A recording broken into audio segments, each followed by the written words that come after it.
अस्सलाम वालेकुम, welcome back to my channel Yes Academy. तो आज हम करने वाले हैं फर्स्ट ईयर का प्री मेडिकल का एग्जामिनेशन फॉर्म को फिल। यहाँ पे देखेंगे सारी चीजों को फिल अप करेंगे और जो भी चीजें रिक्वायर्ड हैं, फॉर एग्जाम्पल जो फीस का इशू है कि हमने फीस कैसे सबमिट करवानी है और इसका क्या प्रोसेस होगा वो भी देखेंगे। और इसके अलावा जो बच्चों को कंफ्यूजन हो रही है कि सब्जेक्ट कौन सा चूज करें और क्या टिक करना है, किस तरह से फिल करना है, तो ये भी हम देखने वाले हैं। इसमें जितनी भी इन्फॉर्मेशन रिक्वायर्ड है वो भी देखेंगे और जो सबसे ज्यादा मेन चीज है कि यानी कि डॉक्यूमेंट्स क्या रिक्वायर्ड है तो वो भी हम यहाँ पे देखने वाले हैं। तो इस वीडियो को पूरा देखिएगा ताकि आप लोगों को ये फॉर्म समझ आ जाए। ये आपका एग्जामिनेशन फॉर्म है, यानी कि इसी के बेस पे आपकी जो एडमिट कार्ड है वो बन के आएगा और ये सारा हम प्रोसेस देखने वाले हैं। तो चलिए स्टार्ट करते हैं। मैं ऑलरेडी प्री इंजीनियरिंग का और कंप्यूटर साइंस का फॉर्म अपलोड कर चुकी हूँ कि हमने इसको फिल कैसे करना है और उसके क्या सब्जेक्ट्स होंगे, क्या डॉक्यूमेंट्स रिक्वायर्ड। तो कंप्यूटर साइंस के बच्चे वहाँ जाके वो वीडियो देख सकते हैं। चलिए स्टार्ट करते हैं प्री मेडिकल का फॉर्म। यहाँ पे सबसे पहले आपने जो है वो एनुअल ईयर फिल करना है। तो अभी क्योंकि 2020 स्टार्ट हो चुका है, लेकिन क्योंकि आपका एग्जामिनेशन ईयर एक साल पीछे चलता है, 20 आप लिखेंगे क्योंकि आपने एनरोलमेंट भी 23 का ही फिल किया है। ये फिल हो गई। उसके बाद अब आ जाते हैं यहाँ पे। तो सबसे ज्यादा जो मेन बात है जिसकी वजह से आपका फॉर्म हो जाता है रिजेक्ट, सबसे बड़ी बात यह है कि आपने जो पिक्चर पेस्ट करनी है वो ब्लू बैकग्राउंड के साथ होनी चाहिए। दूसरी बात यह है आपने इसको किसी भी किस्म की पेन से, टेप से पेस्ट नहीं करना है। आपने इसको करना है गम से पेस्ट। ऑलरेडी यहाँ पे मेंशन भी है कि यहाँ पे आपने इसको गम से पेस्ट करना है, अदरवाइज आपका फॉर्म हो जाएगा रिजेक्ट। ठीक है, पहली बात ये हो गई कि आपका फॉर्म इस वजह से रिजेक्ट हो सकता है कि आपने पिक्चर को बिल्कुल सही पेस्ट करना है। गम कौन सी लेनी है? UHU की जो लिक्विड वाली होती है, मेरे हिसाब से वो काफी ज्यादा अच्छी होती है, उससे आपकी पिक्चर अच्छे से पेस्ट हो जाती है। अदरवाइज कोई भी आप गम स्टिक ले लो जो अच्छा पेस्ट करती है, आपने उससे इसको पेस्ट करना है। ये बात क्लियर हो गई।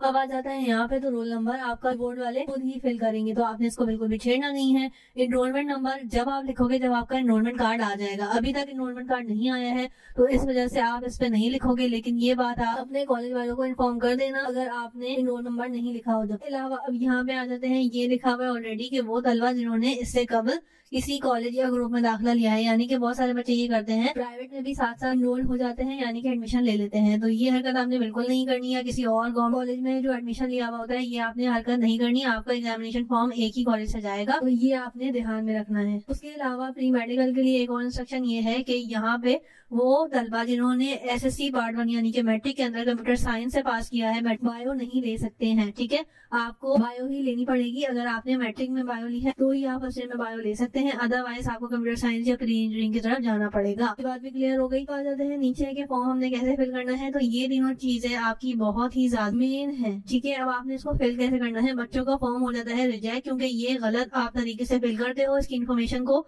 और आपका फॉर्म हो जाता है रिजेक्ट। तो सबसे पहली बात कर लेते हैं नेम कैसे लिखना है। सबसे पहली बात यहाँ पे उन्होंने दिया हुआ है ऑलरेडी कि आपने ब्लॉक लेटर्स यानी कि कैपिटल लेटर्स का इस्तेमाल करना है। कैसे फिल करना है मैं आपको भी बताती हूँ। यहाँ पे ये नेम आपने फिल करना है, यहाँ पे फादर नेम फिल करना है और ऑफ बर्थ फिल करनी है। नेम कैसे फिल करना है, फॉर एग्जाम्पल किसी बच्चे का नाम है अली, ALI अली, उसके बाद अब उसका आगे नाम है, फादर नेम है अली आरिफ। तो आपने क्या करा, अली आरिफ के लिखने से पहले आपने एक बॉक्स छोड़ना है, देन आपने लिखना है आरिफ। ठीक है, आपने क्या किया, बीच में एक बॉक्स छोड़ दिया। ठीक है, और बाकी सारे लेटर्स कैपिटल लेटर्स होने चाहिए और बॉक्स के अंदर होने चाहिए।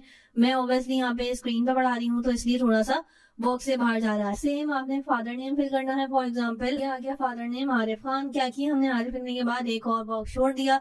अगर आपका नाम छोटा है तो आप 2 बॉक्स भी छोड़ सकते हो। उसके बाद डेट ऑफ बर्थ कैसे फिल करनी है, बहुत ही ज्यादा केयरफुल होकर इसको फिल करना वरना आपका फॉर्म रिजेक्ट हो जाएगा, क्योंकि डेट ऑफ बर्थ आपकी मैच करनी चाहिए एनरोलमेंट वाले फॉर्म से। जो आपने एनरोलमेंट फॉर्म में आपने इसको फिल किया है वही डेट ऑफ बर्थ डालना। फॉर एग्जाम्पल 11 डेट है आपकी, उसके बाद मंथ भी आपने इसको डिजिट में डालना है। तो मंथ आपका फॉर एग्जाम्पल है 11 यानी कि 11 नवंबर है आपकी डेट, तो आपने डाला 11 और आपका ईयर है फॉर एग्जाम्पल 2006, तो 0 और 6 लिखेंगे। अदरवाइज जिसका 90s में है, फॉर एग्जाम्पल 1997 है, तो आपने क्या डालना है, 97 डालना है। तो ये आपकी हो गई date of birth. Very careful about every single information क्योंकि ये फॉर्म आपका बहुत ही ज्यादा इंपॉर्टेंट है। उसके बाद आता है नेशनैलिटी। ऑब्वियसली हम पाकिस्तानी है तो हमने यहाँ पे पाकिस्तानी फिल करना है, अदरवाइज आपने यहाँ पे अपने हिसाब से नेशनैलिटी को फिलअप करना है। देन आपने यहाँ पे मेल और फीमेल पे टिक करना है और यहाँ पे फिलअप भी करना है। ठीक है, रिलीजन आपने लिखना है मुस्लिम, अदरवाइज आपका जो भी रिलीजन है आपने यहाँ पे कैपिटल लेटर्स में इन्फॉर्मेशन देनी है। रेजिडेंशियल एड्रेस का मैं ऑलरेडी इन्फॉर्मेशन बता चुकी हूँ एनरोलमेंट फॉर्म में भी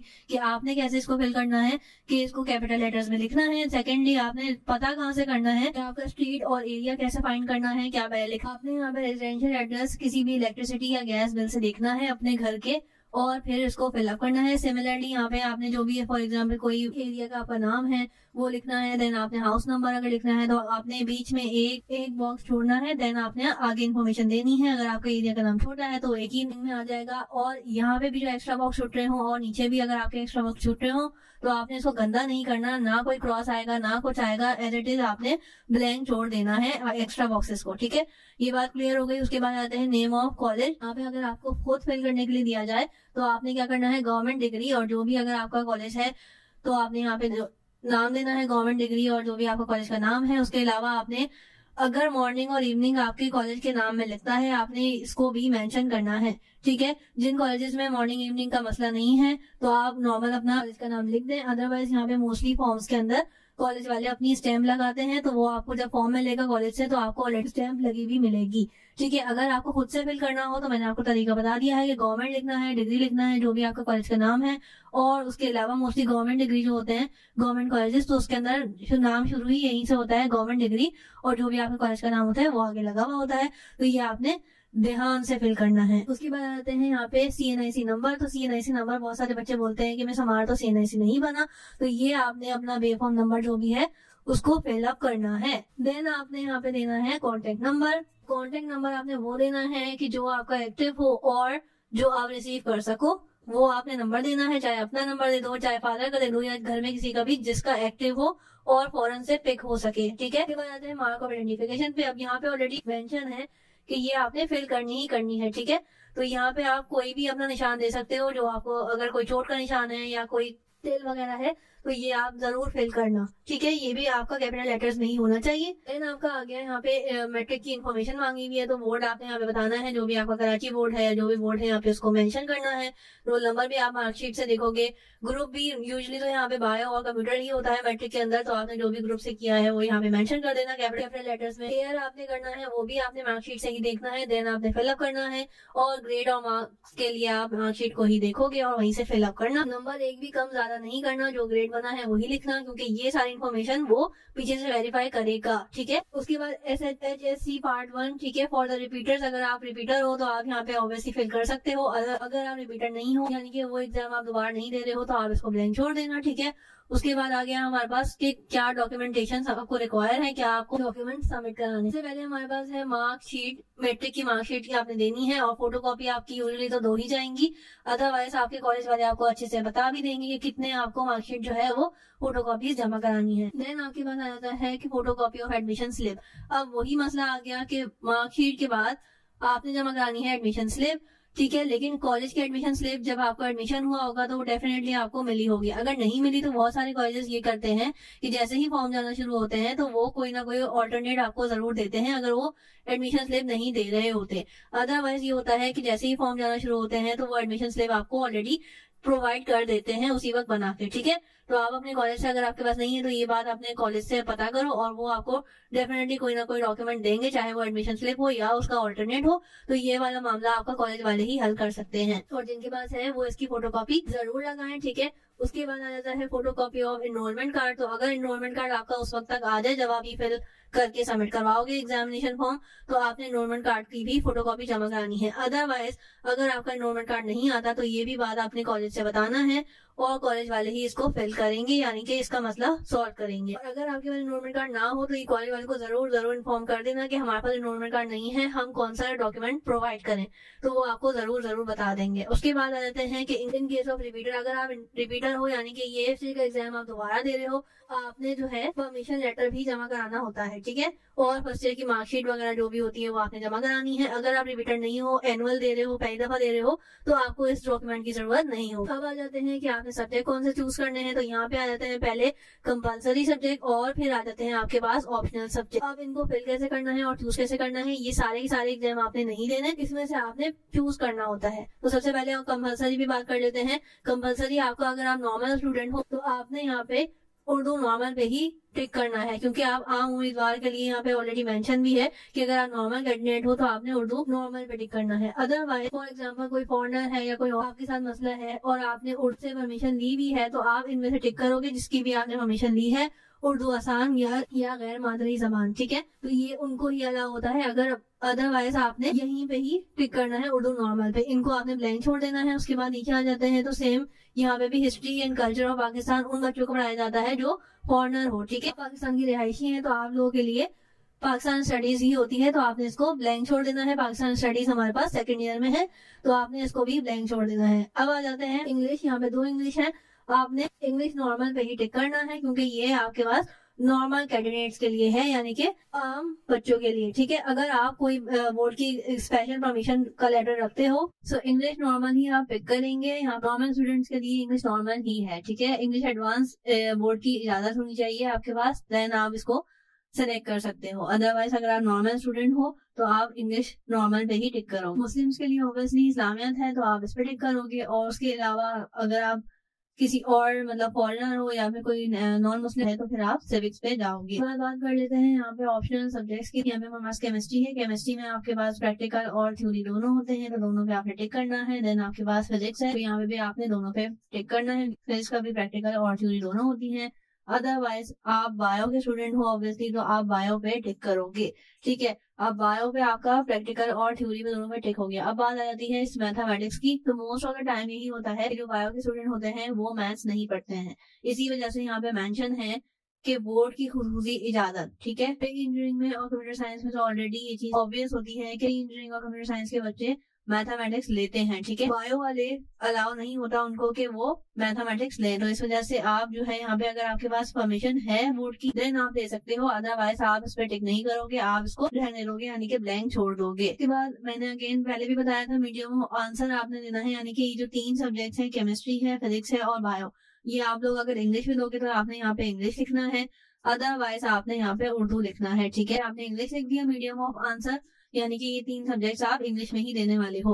उसके बाद आ जाते हैं यहाँ पे फीस का, जो बच्चे बहुत ज्यादा परेशान हो रहे थे कि फीस किस तरह से जाएगी और कितनी जाएगी, तो यहाँ पे ऑलरेडी मेंशन भी है कि ये प्राइवेट कॉलेजेस की फीस है। प्राइवेट कॉलेज के स्टूडेंट्स 2100 रुपीज जमा कराएंगे। किस तरह से जमा कराएंगे मैं आपको आगे जाके बताती हूँ।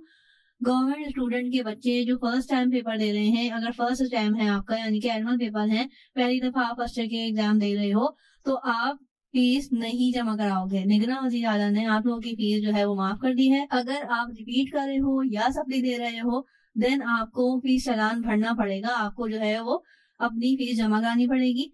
अगर आप फर्स्ट टाइम ये अटेम्प्ट कर रहे हो, फर्स्ट टाइम फर्स्ट ईयर के पेपर दे रहे हो, तो आपकी फीस माफ। गवर्नमेंट कॉलेजेस के अगर आप स्टूडेंट हो, प्राइवेट के हो और फर्स्ट टाइम दे रहे हो, तब भी आपको फीस पे करनी पड़ेगी 2100। किस तरह से देनी है वो मैं आपको बता दूंगी। उसके बाद यहाँ पे आपके पास इस फॉर्म के अंदर आपने यहाँ पे करने हैं अपने हाथ से सिग्नेचर, और वो सिग्नेचर्स करना जो आप वहाँ पे अटेंडेंस शीट में इजीली कर सको, ठीक है। और जैसे ही आप ये फॉर्म फिल करोगे और जो भी सिग्नेचर आपने यहाँ पे बनाया, तो वही सिग्नेचर आपने अपना एक रफ कॉपी में या किसी भी जगह पे करके रख लेना है एग्जैक्टली सेम, ताकि आपको एग्जाम्स के टाइम पे याद रहे। अभी 2-3 महीने हैं आपके एग्जाम में, तो आप ये ना हो कि ये साइन भूल जाओ, ठीक है। अगर आपका साइन मैच नहीं होगा जो आपके एडमिट कार्ड पे होगा और अटेंडेंस शीट में आप करोगे, आपके लिए प्रॉब्लम हो सकती है। तो यही साइन आपका एडमिट कार्ड पे भी स्कैन होके आएगा, तो आपने यही साइन फिर प्रैक्टिस में भी रखना है ताकि आप अटेंडेंस शीट में इजीली कर लो। उसके अलावा यहाँ पे आपने ये सारी चीजें ऐसे ही छोड़ देनी है। और यहाँ पे भी ऑलरेडी मेंशन है कि ये फीस जो है वो प्राइवेट कॉलेजेस के लिए है, और प्राइवेट कॉलेज के बच्चे या जो गवर्नमेंट कॉलेज के बच्चे हैं लेकिन वो रिपीट कर रहे हैं या सप्ली दे रहे हैं या इम्प्रूवमेंट भी दे रहे हैं, तो उनका ये चालान है, ठीक है। और आपने ये चालान फॉर्म जमा कराना। अब यहाँ पे आ गए, ये ऑलमोस्ट सारे ही सेम है। यहाँ पे बहुत ही इजी चीज, अगर मैं आपको यहाँ पे आपको मैं बताऊं कि ये आपने किस तरह से जमा कराना है, ठीक है। तो ये आपने इजीली इसमें आपने डेट डालनी है, जिस भी डेट को आप इसको जमा करा रहे हो। देन आपने अपना यहाँ पे नाम लिखना है, फादर नेम लिखना है, सारी ही चीजें कैपिटल लेटर से लिखना, कॉलेज का नाम लिखना है, ठीक है। NIC नंबर देना है, उसके अलावा कॉन्टेक्ट नंबर देना है, उसके अलावा यहाँ पे SSC मैट्रिक का रोल नंबर देना है और उसका ईयर भी मेंशन करना है। देन आपने यहाँ पे मेंशन करना है किस ग्रुप से आपने इसको मैट्रिक पास किया था, बायो या कंप्यूटर। और फिर आपने यहाँ पे पर्पस ऑफ पेमेंट वगैरह है, यहाँ पे ऑलरेडी मेंशन भी है कि कितने पैसे आपने जमा कराने हैं, ठीक है। और लेट फीस, अगर आप लेट जमा कराओगे तो वो एक अलग फीस होती है, आपने जमा करानी होगी। अदरवाइज अगर आप ड्यू डेट से पहले जमा करा रहे हो तो आपको लेट फीस नहीं देनी पड़ेगी। उसके अलावा आपने यहाँ पे टोटल जो लिखा हुआ है रुपीज, यानी कि रुपीज आपने यहाँ पे लिखने हैं इनवर्ड्स काउंटिंग में, ठीक है। अब आपने 2100 है तो यहाँ पे स्पेलिंग में लिखना है ये 21 और नीचे 100 भी लिख लेना, तो इस तरह से आपने स्पेलिंग के अंदर लिख के देना है 2100 रुपीज, ठीक है। ये पूरा आपने इस तरह से इसको मेंशन करना है। तो ये इसी तरह से आपके पास ये सारा फॉर्म यानी कि वाउचर फिल होगा। सो ये मैंने आपका फीस का भी मसला सॉल्व कर दिया। सो आई रियली होप सो कि आप लोगों को ये फॉर्म की वीडियो समझ आई होगी, हेल्पफुल रही होगी। टिल देन अल्लाह हाफिज।